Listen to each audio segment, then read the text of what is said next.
So, one of the really counterintuitive things that I have learned in my life and my career is the power of one word, the word no. Now, contrary to what most self help people and all this positivity craze that goes around in the self help world, where the power of yes, if you just say yes, things come your way, this and that. So I'm going to disagree, and I'm going to take a devil's advocate position. I'm actually well known in my family and circle of family and friends for saying no to everything all the time. And no, it's one of the most honest words out there.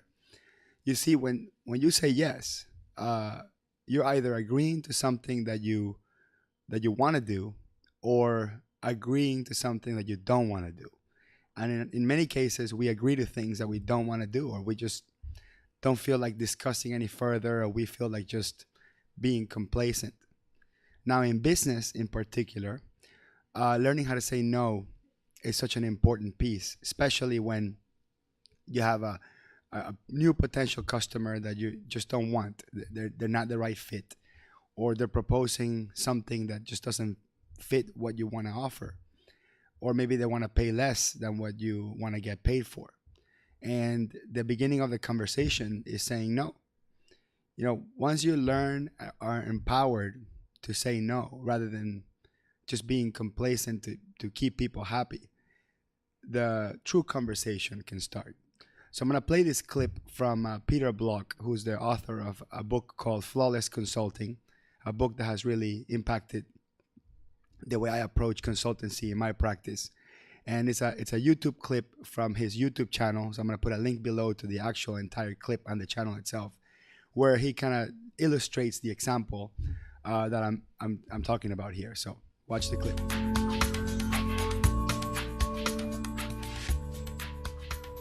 So engaging as a leader, you say, I need to create systems, places, neighborhoods where people know they can say no, and that will work if no is the beginning of a conversation.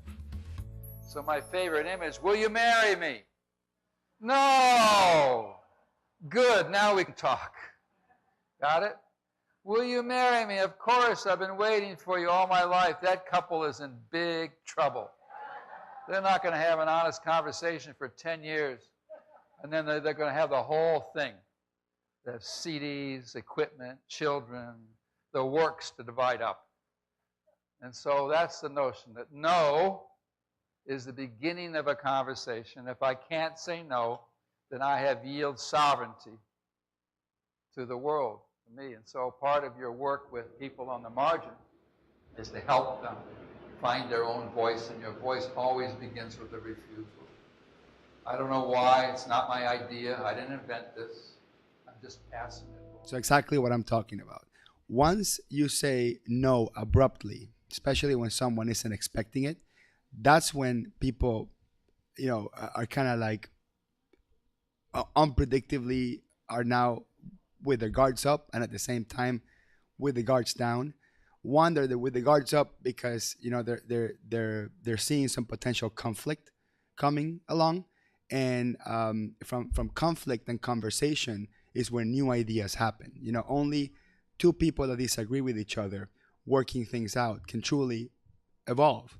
If you get a bunch of yes men people around you, people that agree with everything you say all the time, and you agree with everyone all the time, yes, it may be pleasant, it may be simple, it may be dramaless, but are you really going to evolve and go somewhere else, or are you just going to stay in complacency? And I know positivity is a good thing. Like, I like being around people that are positive. I mean, I definitely don't like being around people that are negative, but there's a difference between being negative and assertively saying no when it needs to be said.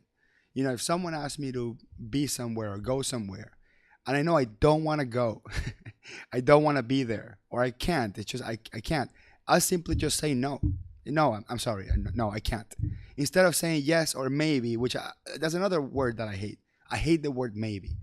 I really dislike when folks are not honest and they say maybe as a way of getting away from saying how they really feel, and basically leaves the conversation in limbo, and it makes it very difficult, for anyone else to plan. Like, for example, you invite someone to a birthday party, your kid's birthday party, and you ask for an RSVP.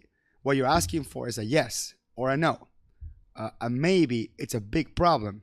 Maybes are always big problems in personal life, in business life, anywhere. I mean, even when my kids come to me and they ask for something, they say, "Dad, can I have this?"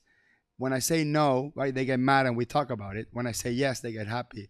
When I say maybe, we never really got anywhere with it. So that's something I personally have to learn as well in my personal life, especially with my kids, to be more clear with them. But I want to hone this down into just business, right? When you are going to offer yourself up, offer your professional services up, and your client asks for something that you don't know how to do, just say no. If they ask for something that you don't want to do, just say no. If they want to pay you something that it's less of what you're worth or what you want to get paid, just say no. And start the conversation that way instead of walking around it or moving around it or beating it around the bush, not to confront the real issue, which is simply being assertive enough to say no with confidence without closing yourself up, right? No, and let's talk about it. No, and let's look for some alternatives. No, but I'm open to this other path. But I think the power of saying no, when you really want to say no, can really, really start the conversation on the right foot. So contrary of what most people say, which is, the power of yes, quote unquote. So I'm not trying to be negative, right? I like being positive. I am actually a positive person. Everybody that knows me, I'm generally positive, but I'm learning how to say no when I need to say no, and I'm actually reaping the rewards from it. So I hope you like this video. Hit like, subscribe to the channel if you like more videos like this, and start the conversation. Tell me what you think about this. Do you disagree with me? Do you agree with me? Are there situations in which you said yes that maybe you feel that you should go back in time and just say no to? Were there ways or times that you said no that maybe you would like to go back in time and figure out how to say the same no, but in a different way, in a more assertive way? So I would love to hear your comments, and thank you.